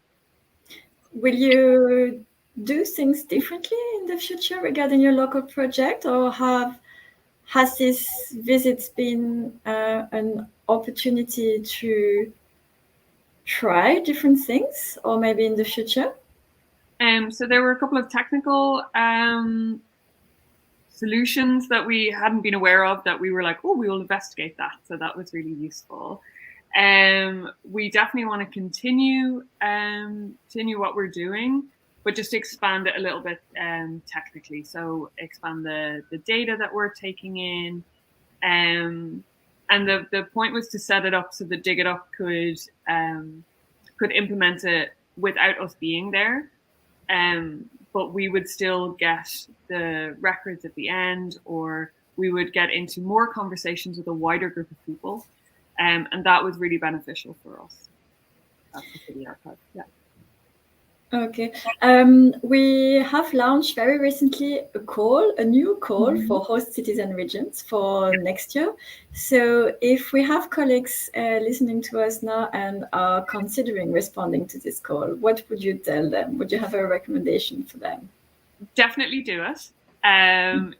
It's a lot of work in the planning, but you know your method works. You know that it benefits you. And change is you can inspire change by very small actions. So if you go for the call and you go for the best practice, what you've done in your area can inspire others. And it's very, very easy for that sort of enthusiasm to be infectious. And that's really great, because what we learned from it was very beneficial for both ourselves and for everyone taking part. Thanks a lot, Marcler. Your enthusiasm is infectious as well. So it was a pleasure to see you again. And please stay with us. We are now moving to Namur in Belgium. And let me introduce you, Jean-Sébastien Misson. Jean-Sébastien, you manage the citadel of Namur, a citadel from the Middle Ages. And you attended one of our online visits, which was hosted by the city of Šibenik in Croatia. So I know we will share a couple of pictures just to have a clear idea of how the citadel of Namur looks like. And maybe one picture from the host city, from Šibenik, just for participants to understand. Yes, voilà. A beautiful example of a city that has turned ancient citadels into hotspots for culture. So, Jean-Sébastien, why did you decide to attend this peer learning visit hosted by the Croatian city of Šibenik? Bonjour à tous depuis la Belgique.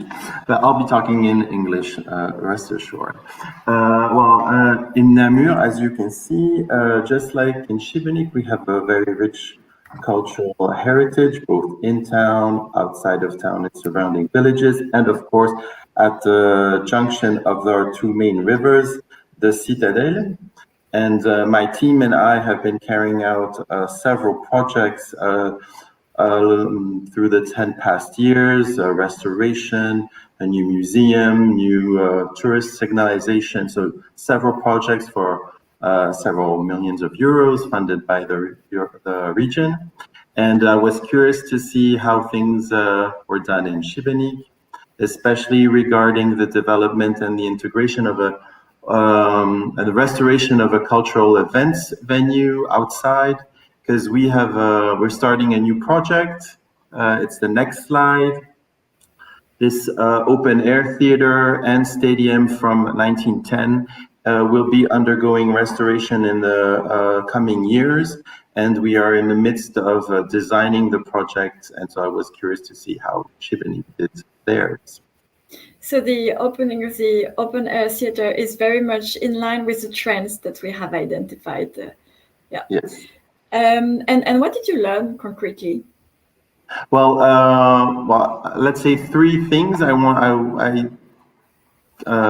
take out from attending the peer visit is the diversity of the program that the Šibenik team sets up, trying to reach a very broad public all year round.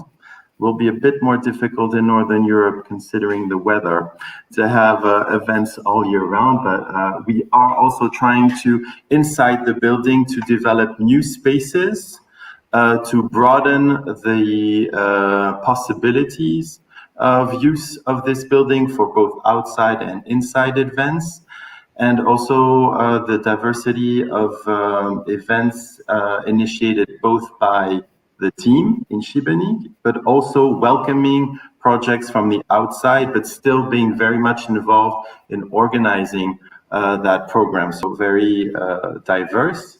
A second thing was the need for a very strong and dedicated team. You could feel the cohesion within the team of Šibenik from all their interventions during the visit. The team here is mostly directed for now towards for the restoration on one side and tourism on the other side, and we have to develop the event, cultural event part of the team. So we have to start discussing with our local authorities to amp up the human power, the manpower for that part of our activity, because there's no use restoring a big building if you don't have the team to develop the use, develop the events to take place in that building. And third thing that I took out, but I'm not sure if we're going to be able to set it up here, but the Friends Club was very much talked about during the peer visit. So how local citizens were involved in that, in supporting the policies, and we'll need further contacts with Šibenik and other sites to know how they set it up, and if it's feasible to set it up here in them. So I understand from what you just said that you will remain in touch with colleagues from Šibenik and from other cities.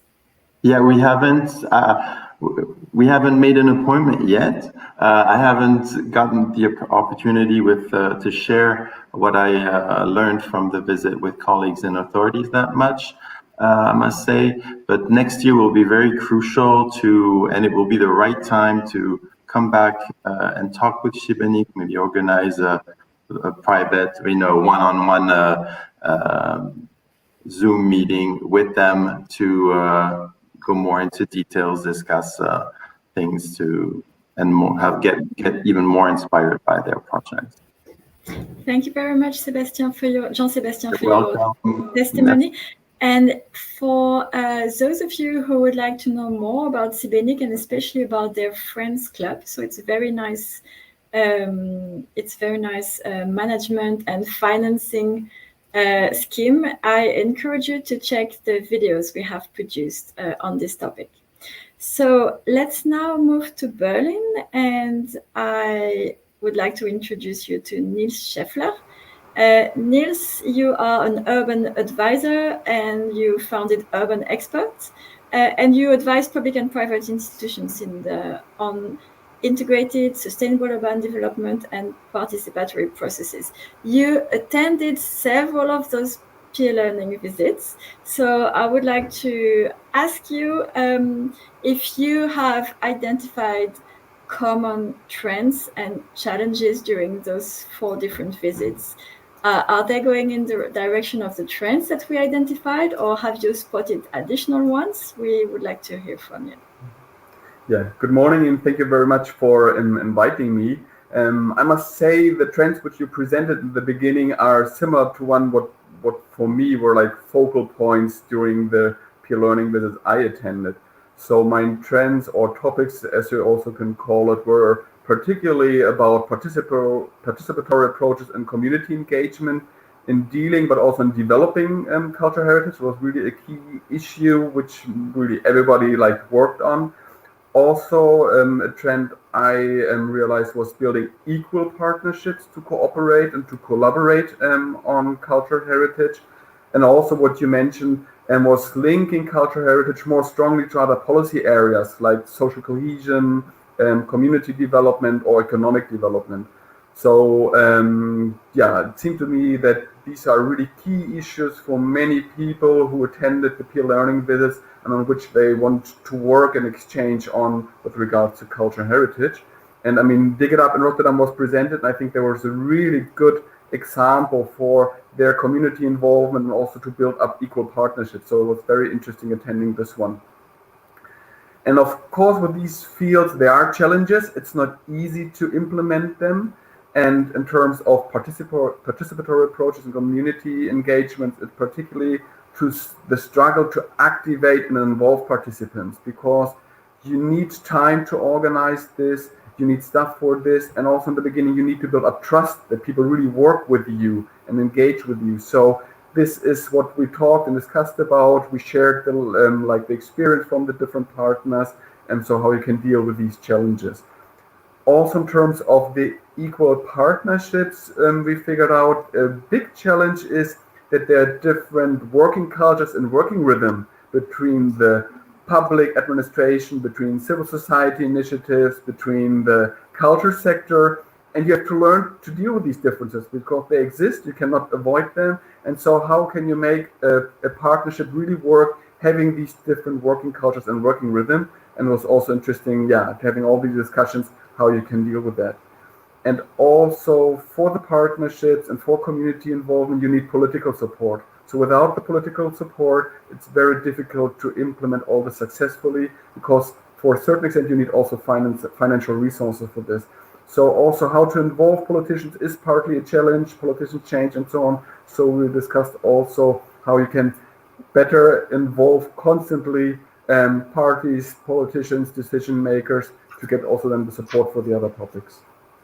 Yeah, and I think you're so right on the importance of the political support. And I mean, we were very pleased to see that very often during those online peer learning visits, we were welcomed by the mayor of the city or the president of the region, and that they stayed for discussion. So I guess there is also interest, and it's easier for them not to travel, but to learn online with us. A last question for you, Niels. Do you have any tips for cities and regions on how to share best practices between them? Well, I think very important is that people who participate in an exchange on good practices, that there's a common topic or a common challenge on which you would like to exchange and share, because only then everybody really brings in all his enthusiasm and his energy in terms of presenting the good practice, but also in participating and asking questions, because you really would like to get to know more about it.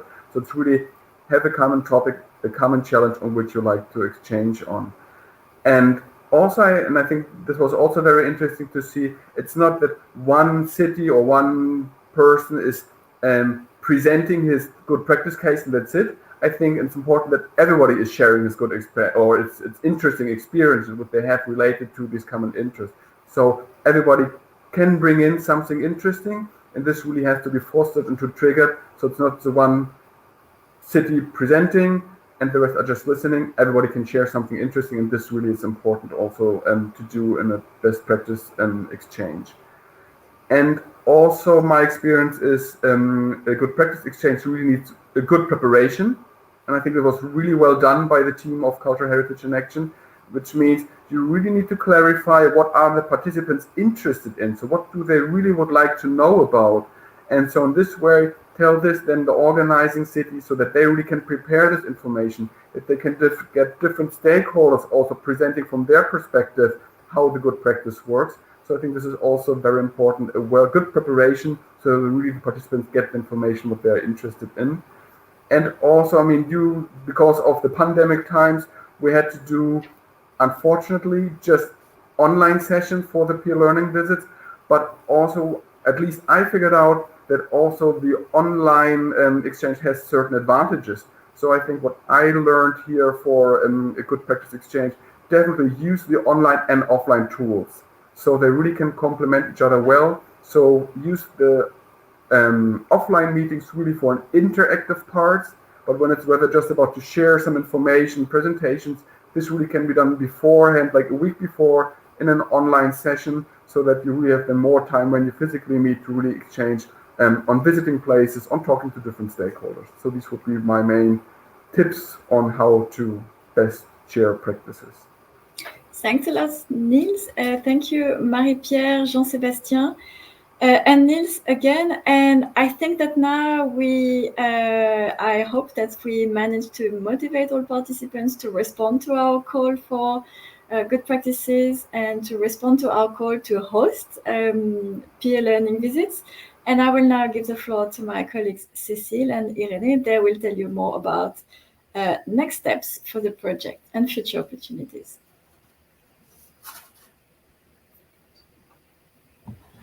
Thank you, Julie, and thank you, our guest speakers, for our insight about the project.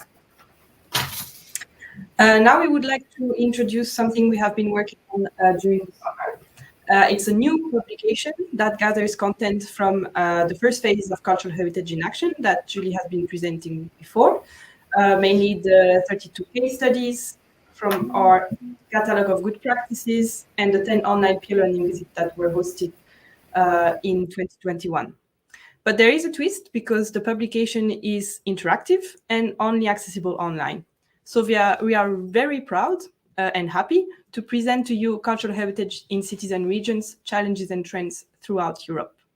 We have organized the publication around main challenges faced by European cities and regions when it comes to cultural heritage, namely inequality and social inclusion, rapid urbanization, changes in governance systems, and even climate change.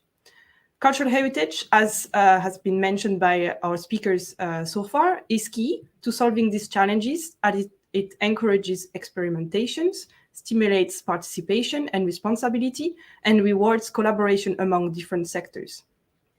So European cities and regions are already making the most of cultural heritage to address these challenges and have found innovative, impactful and inspiring solutions that work on the ground. So in the publication, you can read about these challenges and solutions in an easy and interactive way. But if I have not convinced you yet, I will let Irene tell you 3 reasons why you really need to read this publication.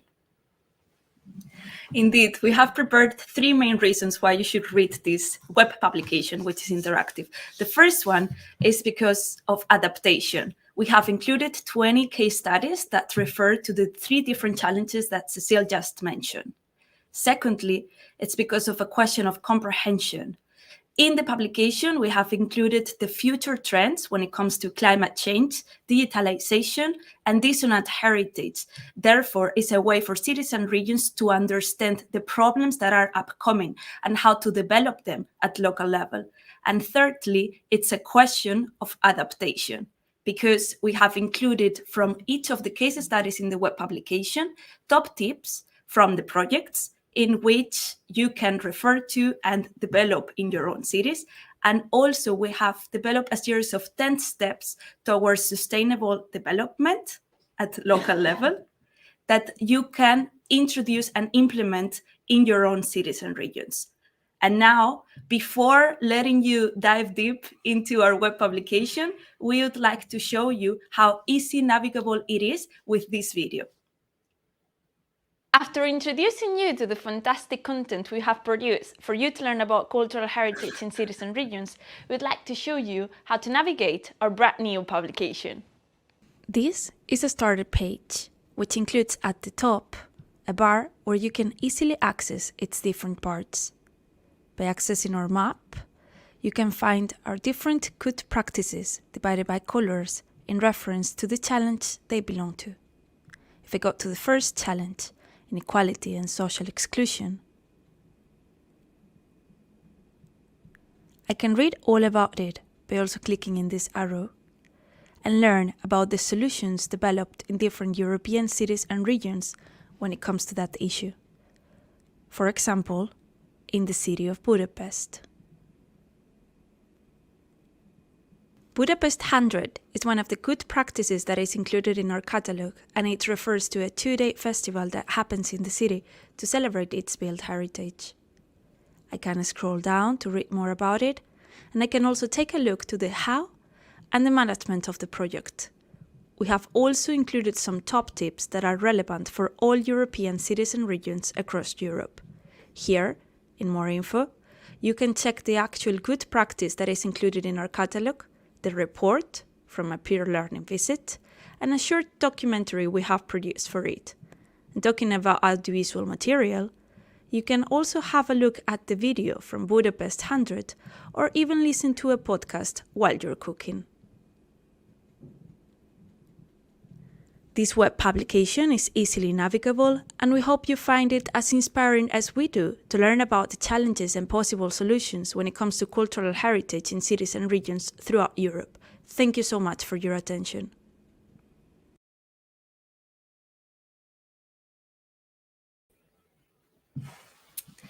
And if you have participated in one of our peer learning visits, you should know that we are worldwide famous because of our icebreakers. And for that, we have prepared a short icebreaker for you to try the web publication right now. If you see the chat on the right side, there is a tab that reads Slido. And we have prepared there 3 different questions in a sort of a hunting game that you have to look for the answers in the web publication itself. It's as simple as opening the link that my colleague Miguel has dropped in the chat in Hopin. And then you will find the first question. The first question reads, which of these topics is not tackled by Cultural Heritage in Action? And there you have 3 choices: adaptive reuse of heritage buildings, recovery and resilience through cultural heritage in a post-pandemic world, and participatory financing for sustainable interventions on cultural heritage climate. So which one do you think is the one that is not part of the project? You can just click on the answer and send via the chat. And we'll give you a bit of time, and then we'll move on to the second question.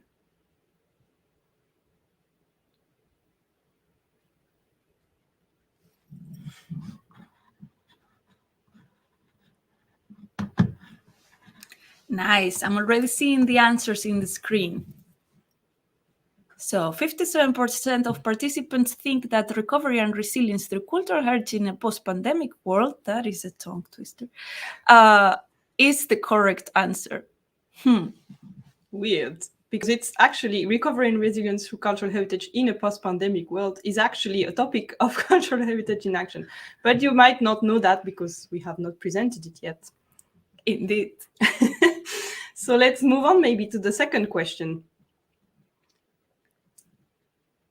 The second question reads, which Finnish cities is included in the map of our web publication? And there are 2 Finnish cities included there: Vantaa and Tampere, Helsinki and Oulu, Espoo and Rovaniemi. I think this question is an easy one Yes. because we've seen participants from Tampere and Vantaa already commenting in the chat. So they know they are there. Yeah, I'm just noticing that I sort of spoiled the question. still people are getting it? Yeah, the correct answer is Vanta and Tampere. So we move on to the third question. Whose Voices from Eurocities is presenting the case studies from Central Scotland? Here there is a little exercise for you to do. You will need to go to the web publication and find the case study from Central Scotland first. And then find, as Irene presented in the video, the voice who's presenting it in the podcast. There is a little icon representing a podcast, and then you should find out whose voice is presenting Central Scotland case study.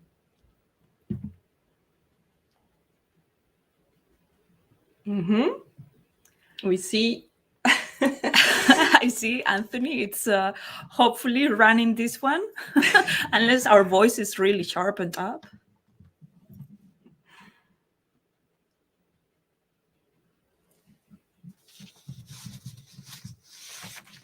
Yes, the correct question is Anthony, indeed. Only 50% of you knew that.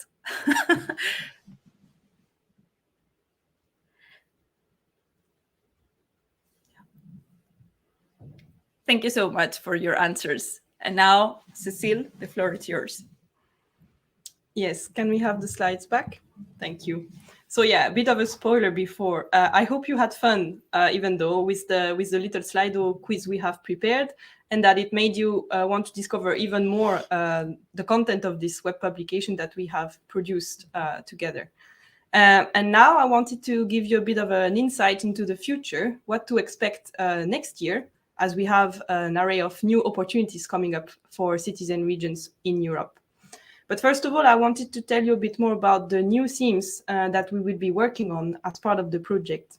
We have decided to focus on 3 new topics because we want to reflect more the ongoing challenges faced by European cities and regions in the past years, but also to align better with the priorities from the European institutions, as you have heard from many speakers this morning.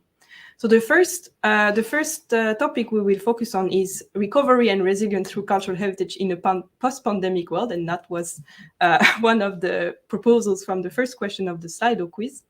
But here what we want to do is to find out more about how cities and regions in Europe have faced the pandemic and are preparing the cultural heritage and culture sector for new challenges ahead. In an almost there post-pandemic world, we know cultural heritage has an important role to play in building back cities and regions better, and we want to find out how. So some of the key questions we have included here are: what are cities and regions, what have they learned from the pandemic crisis when it comes to cultural heritage management or cultural heritage governance? What have been the impacts of the pandemic crisis on the uses of cultural heritage building and public spaces? But again, how are digital tools integrated in the development and management of cultural heritage projects and initiatives? The second topic we want to focus on is named A More Sustainable Cultural Heritage to Face the Climate Crisis. As you know, sustainable development has been discussed a bit everywhere already these past years, included in the cultural heritage field, but we would like to explore how cities and regions are adapting their local cultural heritage practices and initiatives to current changes in the climate, and also what we can learn from cultural heritage, be it tangible or intangible, on resilience and adaptation. So it is a fact that climate change is already degrading and changing our natural and cultural heritage, but it can also provide an opportunity to unlock the potential of cultural heritage to be a driver for a new green and sustainable development. So some key questions here for cities and regions to reflect on is how to ensure a sustainable urban and regional regeneration through cultural heritage, by, for instance, developing a more sustainable cultural tourism in cities and regions. How are cities and regions making the most of cultural heritage to face future changes in the climate and adapt their local territories to new threats? And finally, one last theme, governance and financing, new roles for local and regional authorities. So local and regional authorities are increasingly aware of the importance to place citizens as actors rather than users of their territory. And in parallel, culture and cultural heritage have been at the forefront of citizens' participation and engagement, or they are good triggers to have citizens interested and willing to shape their environment in a co-designed manner. So some of the key questions we want to explore with this topic are: what are the new roles of local and regional authorities when it comes to supporting cultural organizations and stakeholders? How are cities and regions organizing participatory governance, community involvement, and co-design of policies linked to cultural heritage? Or again, what are the alternative sources of funding and new business models implemented at local level to deliver cultural heritage policies and initiatives? We want to explore these three topics in a series of peer learning activities to continue the exchange process that has started in the first phase of the project, together with representatives of European cities and regions. And you already had testimonies from our guest speakers about this peer learning exchange. Next slide, please. Yeah. So we want to grow our community of practice and provide opportunities for cities and regions to learn from each other and improve their local and regional policies and initiatives, or even start new ones that have proved efficient somewhere else. So how do we do this? The project has developed a methodology of peer learning that has proved very efficient for this exchange to happen, as you have heard just before. And in 2022, we will organize a series of, hopefully, on-site and also online activities tailored to the needs of European cities and regions. On-site, we hope to be able to organize 5 peer learning visits in European cities and regions in the course of 2022. Maybe I will explain a bit what are peer learning visits for those who are joining the Cultural Heritage in Action program. Peer learning visits are opportunity for experts, decision makers, and stakeholders to visit another city or another region and see firsthand how it has successfully implemented policies and projects. Visits will be organized in the framework of the Cultural Heritage in Action project by host cities and regions in cooperation with members of the Cultural Heritage in Action project. And in each visit, we will like to welcome 25 participants, more or less, who will be selected through calls in 2022. And they will be able to attend the visit between February and November next year. The first call for participants will be out in January, so you should be prepared and let us know if you want to be kept in the loop. But we also have at the moment an open call for potential hosts, as Julie mentioned previously, so do not hesitate to apply if you think your city or region has interesting practices and policies to share with other cities and regions on the 3 mentioned topics. The deadline for this call is end of this year, December 2021. Maybe we can also share the link to the call in the chat. Then to continue the peer learning visit experience after the visit, a number of online activities will be organized with the host, the participants, and the experts. Some of these online activities will also be open to a larger group of interested stakeholders so we can expand and share the knowledge even further. To keep in touch with our calendar of activities and to not miss any deadline, you should subscribe to our newsletter and visit the CHA website. In the next slide, you can see the links. On the website, you will find all the useful information on how to apply to our calls. As I said, we have at the moment 2 calls open, the one mentioned just now about peer learning visit host, but also a call for good practices for cities and regions who want to be featured in our catalogue of good practices. We have now more than 30 already, but there is space for more, and we want to hear from you. So you should send us your good practice by the end of the year as well, if you think that's interesting for other cities and regions to know about it. If you missed something, or if we have not explained it well enough, or if you still have a burning question unanswered, you can also join us at 12 during one of our networking sessions, the Cultural Heritage in Action FAQ, to find answers to your questions. Or you can also contact us directly at the address culturalheritageinAction@eurocities.eu. And now I give the floor back to Nathalie for some words of conclusion. Thank you, Cécile and Irene, for this very clear presentation of what cities and regions can benefit from the Cultural Heritage in Action project. So now, if you wonder, do I go for lunch or I join the networking sessions? My answer is clearly, please stay with us because there are 3 very interesting networking sessions. Session 1 will focus on Cultural Heritage in Action project. So it's really, an FAQ, if you want, session, if you want to know more about what Cécile and Irene have just presented. It will be a session run by Cécile from Eurocities and by Teresa and Rayan from ERIN.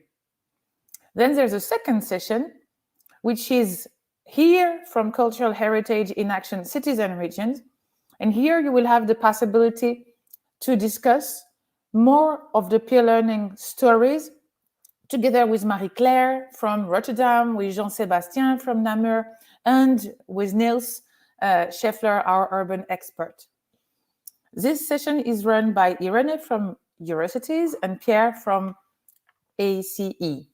And session 3 will be about sharing your own cultural heritage stories together with Pauline from Eurocities. And here you can visit this session if you want to, inspire others with your stories.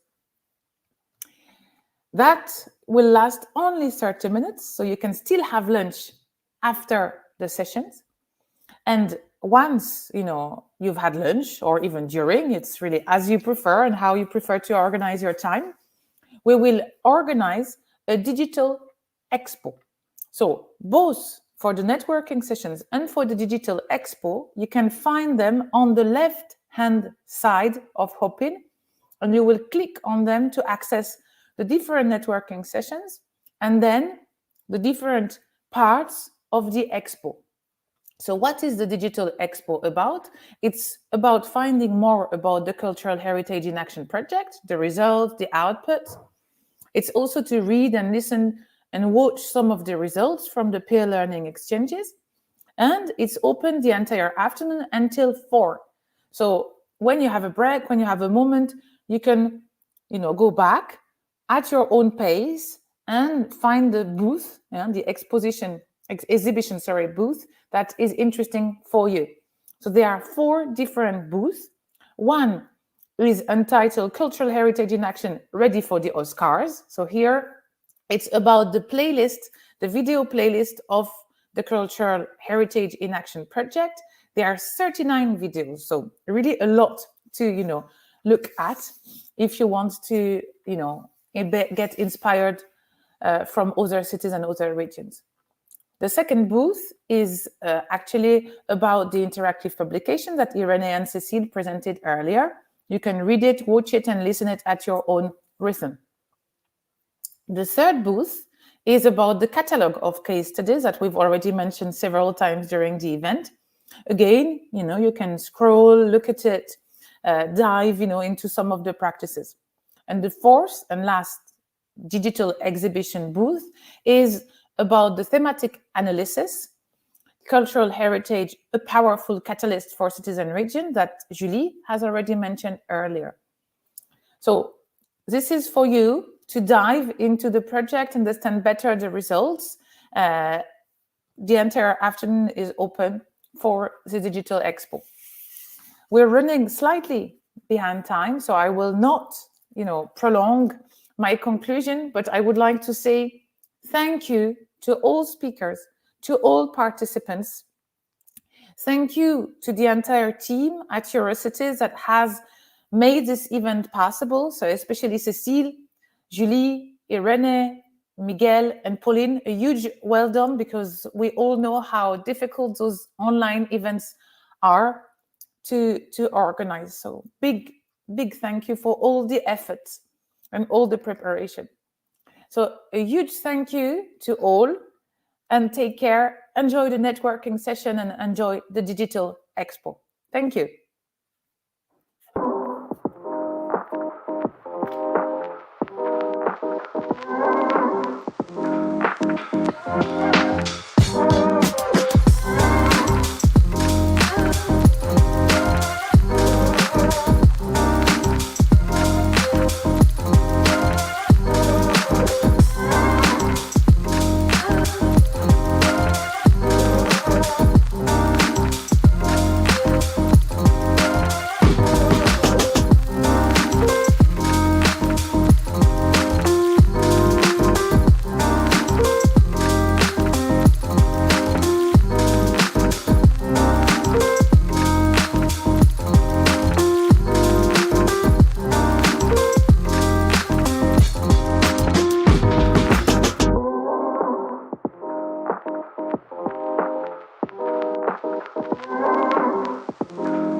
you.